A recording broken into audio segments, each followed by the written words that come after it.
Je voudrais commencer par un petit sondage et je vais demander à ceux qui aiment aller au cinéma de pouvoir lever leurs mains. Très bien. Parmi ceux-là, combien restent jusqu'à la fin du film? Ok, parfait. Donc, on a des clients ce matin à l'église La Nouvelle Arche en termes de cinéma. Pour ma part, je pense que le dernier film que j'ai vu, c'est Top Gun Maverick avec Tom Cruise. Pour résumer, c'est les Ray-Ban, l'avion, le blouson, la moto et les musiques des années 90. Vous voyez à peu près de quoi je parle. Avez-vous remarqué, chers amis, que pour la plupart des films projetés, une mention apparaît à l'écran quand le générique se termine? Pour les films anglo-saxons, en général, il y a écrit The End. Pour les films français, il y a écrit fin. C'est déjà un peu moins glamour, mais en tout cas, ça a la même signification. The End, fin. Tout le monde voit de quoi je parle à peu près? Très bien. Ok. Frères et sœurs, chers amis, la Bible nous dit qu'un jour aussi, il en sera pareil pour notre monde. Dieu a fixé un temps, une fin au film de l'humanité. Et un jour, c'est une image bien sûr que je veux partager avec vous ce matin, mais un jour, la mention The End apparaîtra dans le ciel et la fin de l'histoire de notre monde interviendra. Ce matin, c'est sur quelques pensées en rapport avec la fin que je voudrais que l'on puisse s'entretenir, non pas sur l'Apocalypse en elle-même. D'ailleurs, si c'est un sujet qui vous intéresse, je vous invite à aller sur notre chaîne YouTube et vous avez une série de 3 messages qui s'intitule L'Apocalypse pour les nuls, où notre pasteur Laurent Bauchy va en profondeur sur les sujets qui sont relatifs à l'Apocalypse. Je ne vais pas non plus vous donner un scoop que vous allez tout de suite partager sur les réseaux en sortant de l'église, parce que ce matin, je ne vais pas vous donner la date de la fin du monde ou la date où les temps de la fin seront fixés, car je voudrais quand même que vous vous rappeliez ce que dit la parole de Dieu à ce sujet-là, c'est que seul le Père connaît les temps fixés pour la fin. Et j'ouvre une petite parenthèse pour chacun d'entre nous ce matin. Ce n'est pas le pasteur X, l'apôtre Y ou encore le prophète machin chose qui aura la révélation du jour et de l'heure sur Internet. Je referme la parenthèse. Non, ce matin, je voudrais que l'on puisse réfléchir ensemble sur quelques points que la Bible aborde sur la période qui précédera les temps de la fin. Une période qui est souvent caractérisée dans la Bible par les mots « vers les temps de la fin »,« dans les derniers jours »,« vers la fin ». Et ce sera le titre de mon message ce matin, « vers la fin des temps ». C'est un message, une série que l'on va faire en 2 dimanches et la semaine prochaine, vous aurez la suite. Ce matin, nous allons nous intéresser aux signes qui concernent ce monde et les gens de ce monde, les signes qui apparaîtront vers les temps de la fin. Et la semaine prochaine, nous nous intéresserons aux signes qui concerneront, pour la part la plus essentielle, les chrétiens.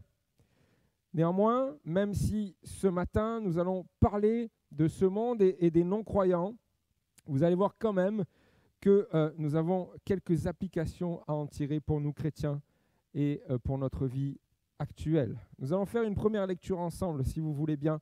Elle se trouve dans l'évangile de Matthieu au chapitre 24 et au verset 3. Voilà ce qu'il est écrit. Jésus s'était assis au mont des Oliviers. Ses disciples s'approchèrent alors de lui en particulier et lui demandèrent « Dis-nous, quand cela se passera et quel signe indiquera le moment de la venue et de la fin du monde ?» Jésus leur répondit « Faites attention, que personne ne vous trompe, car beaucoup d'hommes viendront en usant de mon nom et diront « Je suis le Messie » et ils tromperont quantité de gens. Vous allez entendre le bruit de guerres proches et des nouvelles sur des guerres lointaines. Ne vous laissez pas effrayer. Il faut que cela arrive, mais ce ne sera pas encore la fin de ce monde. Un peuple combattra un autre peuple, et un royaume attaquera un autre royaume. Il y aura des famines et des tremblements de terre dans différentes régions. Tous ces événements seront comme les premières douleurs de l'accouchement. Amen. Dans cette lecture, dans ce passage, c'est donc Jésus qui répond à la question de ses disciples et qui s'inquiète, ses disciples à ce moment-là, de connaître et de pouvoir reconnaître les signes qui accompagneront la fin. Depuis que je suis tout petit, je suis né à Marignane, dans l'église ici, j'ai grandi ici, et depuis que je suis tout petit, dans nos églises, j'ai toujours entendu cette phrase. à chaque événement de l'actualité qui est un peu hors du commun. Je pense que je ne suis pas le seul, mais qui n'a jamais entendu une sœur, un frère gémir, soupirer après une actualité forte et proclamer ces quelques mots? De toute façon, c'est les temps de la fin. Qui n'a jamais entendu cette autre phrase au milieu de nous? C'est de pire en pire, on est de plus en plus vers les temps de la fin. Alors, petite parenthèse, cette dernière phrase-là, on est de plus en plus vers les temps de la fin, elle me chiffonne un tout petit peu parce que, pour moi, c'est comme un pléonasme. C'est comme lorsqu'on vient dire « je monte en haut » ou « je descends en bas ». Évidemment qu'on est de plus en plus vers les temps de la fin. Puisque plus nous avançons dans le temps, plus nous avançons sur l'échelle chronologique, plus nous nous approchons des temps que Dieu a fixés pour la fin. C'est logique. Aujourd'hui, nous sommes plus vers la fin qu'hier. Et demain, nous serons plus vers la fin qu'aujourd'hui. Chers amis, pas besoin d'en faire une parole de sagesse extrême ou de se faire passer pour très spirituel avec ce type de phrase. On n'a pas inventé l'eau chaude. Quand on prononce une phrase pareille, on est simplement logique. Fin de la parenthèse. Alors, dans notre passage, que dit Jésus? Revenons sur le verset 6 et 7. Vous allez entendre le bruit de guerres proches et des nouvelles sur des guerres lointaines. Ne vous laissez pas effrayer. Un peuple combattra contre un autre peuple et un royaume attaquera un autre royaume. Il y aura des famines et des tremblements de terre dans différentes régions. Des guerres et des bruits de guerre, proches ou lointaines. Un peuple contre un autre peuple, une nation contre une autre nation. Des famines et des tremblements de terre dans différentes parties du monde. Jésus, dans sa discussion avec les apôtres, les disciples à l'époque, dresse là un tableau. Mais quel tableau? Il est plus que mauvais au regard de ce qu'il annonce. Et en lisant ces paroles, ça faisait écho dans mon esprit. Je me disais, mais est-ce que ce tableau, quelque part, nous le reconnaissons pas un petit peu dans les événements actuels, dans ce que nous vivons? Au regard de l'actualité, le conflit Ukraine-Russie, les tensions entre la Chine et Taïwan ou entre la Corée du Nord et le Japon. Rien que cette semaine, en tapant sur Google, il y avait des séismes en Nouvelle-Calédonie, en Thaïlande, en Nouvelle-Guinée ou encore plus près de chez nous, en Alsace. Cet été, nous avons eu droit à des pénuries d'eau. Et en ce moment même, l'ONU est en train de tirer la sonnette d'alarme parce que la Somalie est au bord de la famine, etc., etc. Je pourrais continuer les exemples. Alors, frères et sœurs, chers amis, y a-t-il des raisons de s'affoler? Eh bien, pour les gens de ce monde, sûrement. Mais pour nous, chrétiens, y a-t-il des raisons de s'affoler? Premièrement, laissez-moi vous dire que ces choses existent depuis plusieurs décennies. Elles sont simplement plus médiatisées de nos jours parce que les moyens technologiques que nous avons font en sorte que l'information circule plus vite. Deuxièmement, gardons-nous de faire du sensationnalisme avec ces choses-là pour évangéliser. Gardons-nous dans nos réunions de cultiver le climat anxiogène de ce monde pour convaincre les gens de l'urgence de se tourner vers le Seigneur. Parce que pour ma part, l'évangélisation ne doit pas se faire sur la peur, mais elle doit se faire sur l'espérance. Troisièmement, réalisons que nous, en tant qu'Église de France, nous sommes bien loin de vivre de manière directe ces choses que Jésus annonce et que par contre, bon nombre de nos frères et de nos sœurs les vivent dans leur pays. Préparons-nous par contre à un jour vivre ces choses tout en restant fermes dans notre foi. Petite parenthèse, le jour où ça nous touchera de plein fouet en France, je ne donne pas cher de notre peau en tant que société civilisée, parce que quand on voit l'affolement général qu'il y a eu pour un pot de moutarde, une pénurie d'huile, je vous garantis que ça va être beaucoup plus dur à vivre. Je referme la parenthèse. Quatrièmement, le Seigneur précise bien au verset 8 que ces signes ne seront que le début. Ces signes seront-elles les premières douleurs de l'accouchement, nous est-il dit. Ce sera l'équivalent des premières contractions. Alors évidemment, là, dans l'auditoire, j'ai déjà perdu sûrement la moitié, mais Lorsqu'on parle de douleur de l'accouchement, il n'y a que les mamans qui peuvent comprendre de quoi je parle. Quelle douleur! Mais ce qui est le plus important dans ce que nous venons de lire, par rapport à ces signes que décrit Jésus, ce sont ces quelques mots du verset 6, où il est écrit « Ne vous laissez pas effrayer ». Dans d'autres traductions, gardez-vous d'être troublés, gardez-vous de vous alarmer. Attention, ne vous alarmez pas. Attention, n'ayez pas peur. Attention, ne vous laissez pas troubler. Ces choses-là, qui sont arrivées dans le passé, qui arrivent aujourd'hui et qui arriveront demain, mais sûrement de manière beaucoup plus forte, ne doit pas être pour nous chrétiens une source de trouble, un sujet d'agitation, un sujet de repli sur soi. Ésaïe 35,15 nous dit « C'est dans le calme et la confiance que sera votre force. » Ces signes, aussi terribles soient-ils, doivent être pour nous chrétiens, non pas un sujet de trouble, mais plutôt un sujet d'espérance dans le retour de notre Seigneur. Amen. Gloire à Dieu. Continuons.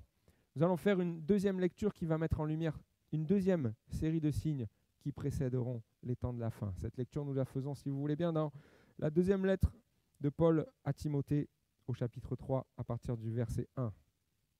Voilà ce qu'il est écrit. « Sache que dans les derniers jours, il y aura des temps difficiles, car les hommes seront égoïstes, amis de l'argent, vantards, orgueilleux, blasphémateurs, rebelles à leurs parents, ingrats, impies, insensibles, implacables, calomniateurs, violents, cruels, ennemis du bien, traîtres, emportés, aveuglés par l'orgueil, amis du plaisir plutôt que de Dieu. Ils auront l'apparence de la piété, mais renieront ce qui en fait la force. Éloigne-toi de ces gens-là. Amen. Ici, c'est donc Paul qui écrit à Timothée et qui dresse une liste plus que sidérante des traits de caractère, des signes de vie qui reflètent ce que seront les hommes et les femmes dans les derniers temps de la fin. C'est quand même le reflet d'une très grande partie de notre société actuelle. Vous ne trouvez pas? Oui. Et je voudrais que l'on puisse s'attarder ce matin sur quelques points de cette liste. Alors peut-être vous allez me dire, mais pasteur, à quoi bon? Parce que vous l'avez dit en introduction, ces signes ne concernent que les non-chrétiens. Dans ce passage peut-être. Mais ce qu'il nous faut à tout prix éviter, c'est que nous, en tant que chrétiens qui marchons avec le Seigneur, nous puissions tomber dans l'un de ces travers. Parce que si Paul prend soin de lister ces travers-là, de nous faire cette liste, c'est évidemment pour nous dépeindre l'état d'esprit général des hommes, des femmes lors des derniers jours, mais c'est aussi pour nous rappeler que ces choses ne doivent pas faire partie de nos vies parce qu'elles sont contraires à ce que la parole de Dieu nous enseigne pour notre marche chrétienne. Alors ce matin, on va s'attarder à 4 de ces choses qui figurent dans cette liste. La première, nous l'avons lu, les hommes seront égoïstes. Égoïstes, qui vient du grec philotos, qui veut dire trop absorbé par son propre intérêt, qui veut dire avoir de l'amour pour soi-même. Moi et rien que moi. Et ça marche aussi en couple ou en famille. Nous et rien que nous. Alors ce matin, je ne voudrais pas refaire une prédication sur l'amour comme on a eu l'occasion d'en parler le mois dernier, mais en tout cas, philotos, égoïste en grec, c'est tout le contraire de ce que Jésus enseigne lorsqu'il nous adresse ce commandement « Aimez-vous les uns les autres comme je vous ai aimé ». Imaginons un seul instant que le Seigneur eût été égoïste envers nous. Imaginez sa prière dans le jardin de Gethsémané. Elle n'aurait pas du tout été la même. Il aurait dit « Père, non pas ta volonté, mais la mienne ». Pensez-vous réellement que, animé par l'égoïsme, Jésus serait allé jusqu'à la croix pour nous? Mais Jésus n'aurait même pas quitté son ciel de gloire pour les pécheurs que nous sommes. Allez, quand bien même Jésus serait allé jusqu'à la croix, qu'est-ce que les gens au pied de la croix auraient entendu comme parole? Quand Jésus dit « Père, pardonne-leur, car ils ne savent pas ce qu'ils font », qu'est-ce qu'ils auraient entendu à la place? « Mais Père, fais-les tous payer. Père, rends-leur la monnaie de leurs pièces. Père, aucun pardon. Uniquement, juge-les. Non, Jésus, en opposition à l'égoïsme de ce monde, a placé son amour. 1 Corinthiens 13, 5 nous dit que l'amour ne cherche pas son propre intérêt. Et l'amour de Jésus n'a pas cherché son propre intérêt lorsqu'il est monté à la croix pour toi, lorsqu'il a enduré ses souffrances pour toi, lorsqu'il est mort pour toi. Prenons garde, frères et sœurs, chers amis, à ne pas laisser l'égoïsme faire son entrée dans notre vie personnelle, mais aussi et surtout dans l'Église. Car une Église remplie de chrétiens égoïstes qui ne pensent qu'à leur pomme, qu'à leur bon vouloir, leur bien-être, c'est une Église qui ne connaît pas le véritable amour de Christ. Romains 12, 10 nous dit « Par amour fraternel, soyez pleins d'affection les uns pour les autres et rivalisez d'estime réciproque. » Tout le contraire de l'égoïsme. Galates 6, 2 nous dit « Portez les fardeaux les uns des autres et accomplissez ainsi la loi de Christ. » Tout le contraire de l'égoïsme. Hébreux 13, 16 nous dit « Et n'oubliez pas de faire le bien et de vous entraider, car c'est à de tels sacrifices que Dieu prend plaisir. » Tout le contraire de l'égoïsme encore. L'égoïsme du plus grand nombre sera un des signes des temps de la fin, mais plaise à Dieu qu'il ne soit pas trouvé au milieu de nous. Et si tu te rends compte ce matin qu'il est déjà dans ta vie, mets-toi à genoux et demande au Seigneur de te pardonner et de t'en libérer. Les hommes seront égoïstes. Et nous avons lu que les hommes seront aussi amis de l'argent. Le mot grec philarguros a deux sens. Alors, certaines traductions comme la Darby traduisent le mot, la notion ami de l'argent par avarice, c'est-à-dire radin. Les autres, par contre, penchent pour une pensée qui se rapproche plus de l'avidité, c'est-à-dire le fait d'en vouloir toujours plus, de chercher toujours à s'enrichir. La principale pensée du passage est de dire que l'argent, en fait, va devenir la principale préoccupation des hommes et des femmes vers les temps de la fin. Alors, soit on le couple à la notion d'égoïsme que nous venons de voir, et dans ce cas, on est plus près de l'avarice, soit on le couple à la recherche continuelle de l'enrichissement, le fait de vouloir posséder toujours plus, encore plus, et dans ce cas, on est plus proche de l'avidité. Chers amis, l'argent, ce n'est pas un problème en soi. Au contraire, la Bible nous montre comment Dieu a béni par des richesses divers rois, comme David, comme Salomon, parce qu'ils étaient intègres et parce qu'ils marchaient selon la loi de Dieu. Soit dit en passant, l'enrichissement financier n'est pas et n'est jamais la conséquence directe de votre bonne marche avec Dieu. Dieu peut vous bénir par ce moyen, mais ce n'est pas automatique, comme certaines fausses doctrines le laissent penser.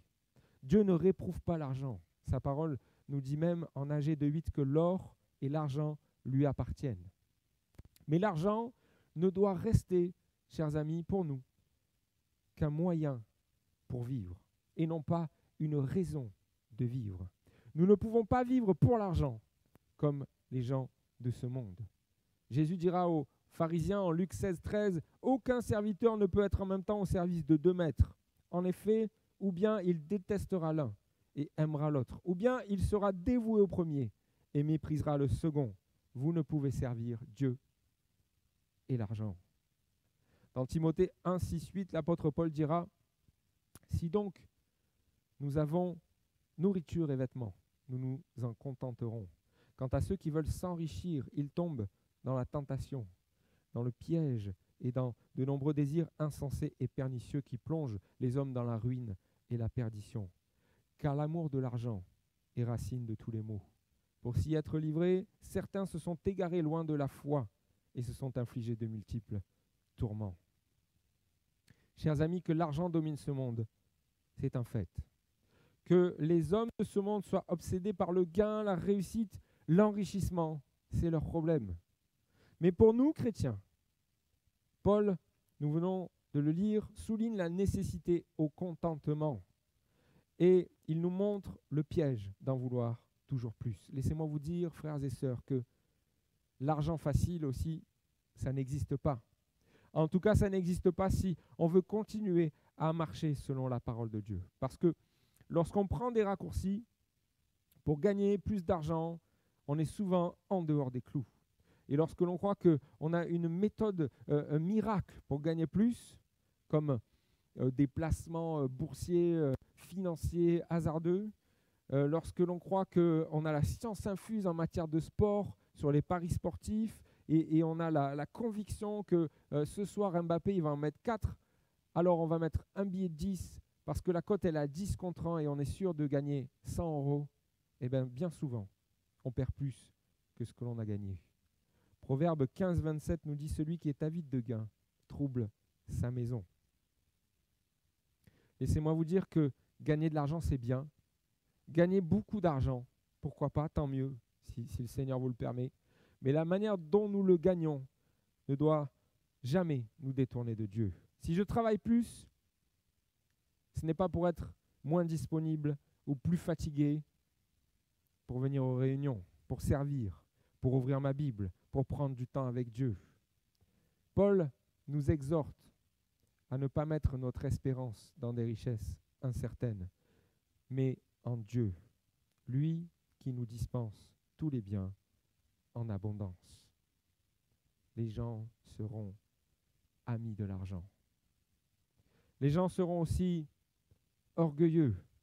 Alors dans le passage, c'est qualifié par plusieurs mots, mais ils ont à peu près tous le même sens.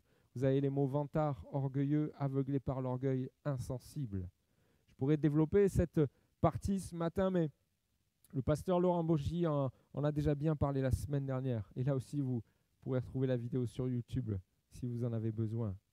Simplement vous dire que la pensée du mot grec upéréphanos ici traduit non seulement le fait d'avoir une trop haute estime de soi, de ses propres capacités, mais elle traduit aussi la pensée de se mettre en évidence par rapport aux autres, de se montrer au-dessus des autres et de traiter les autres avec mépris et de façon hautaine. Simplement, sur ce sujet, vous rappelez 2 versets, Proverbe 16, 18. L'arrogance précède la ruine et l'orgueil précède la chute. Et Luc 14, 11, où Jésus dit que celui qui s'abaissera sera élevé. Continuons sur le dernier point qui nous intéresse ce matin. Les hommes seront égoïstes, seront amis de l'argent. Les hommes seront orgueilleux. Et les hommes seront aussi ennemis du bien. Chers amis, si nous sommes ennemis du bien, nous sommes ennemis de Dieu.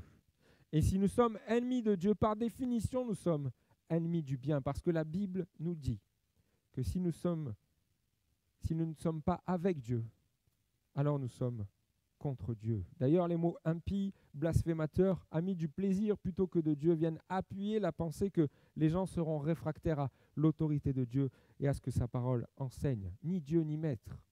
Personne ne me domine. Je fais ce que je veux. Je prends les décisions que je veux.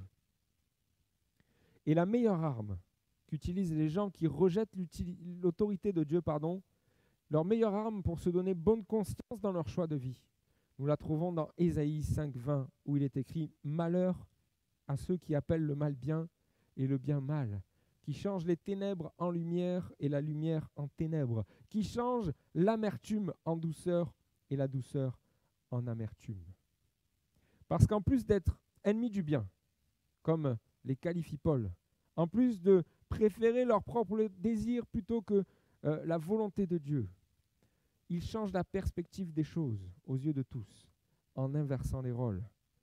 Mais vous savez quoi? Oui, je fais ce que je veux.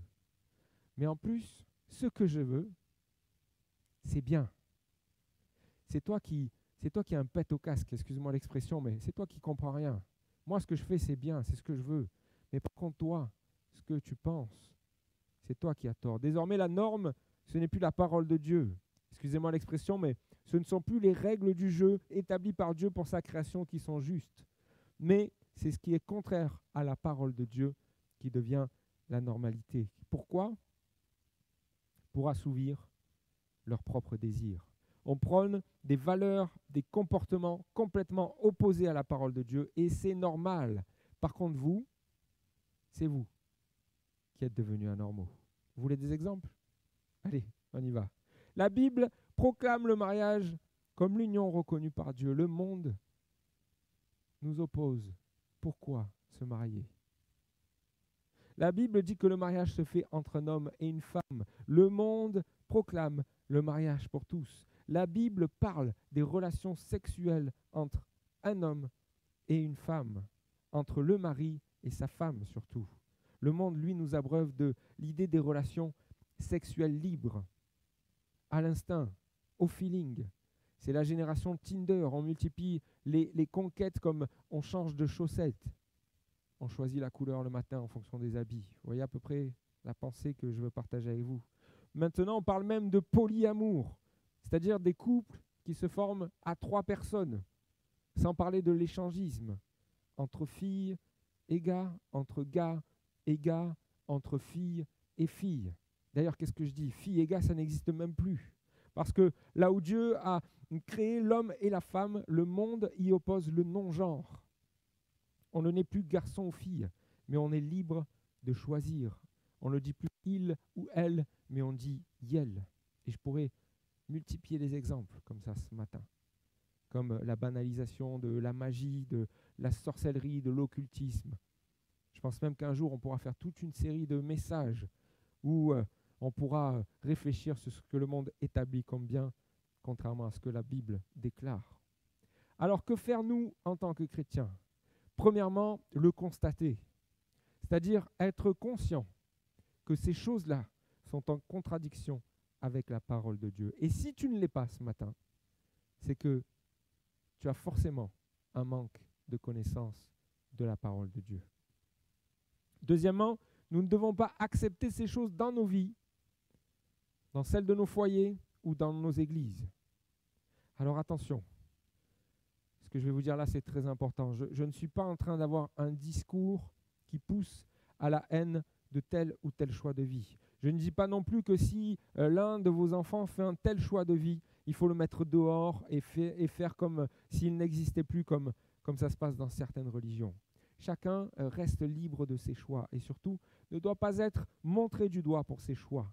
Car qui sommes-nous, nous, pour juger? Et surtout, la Bible nous enseigne à l'amour de notre prochain. Par contre, en tant que chrétiens, nous aussi, nous sommes libres de nos choix. Et nous devons être capables de dire ça, ce n'est pas ce que la Bible enseigne.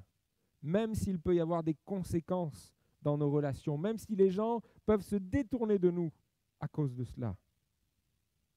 Troisièmement, si les gens qui nous entourent cherchent absolument à nous entraîner dans leur choix de vie que nous savons contraire à la parole de Dieu, nous devons écouter le conseil que Paul adresse à Timothée et nous devons l'appliquer. Éloigne-toi de ces gens-là. Dans d'autres traductions, il est écrit « Détourne-toi, tourne le dos ». Parce que là sera peut-être ton salut.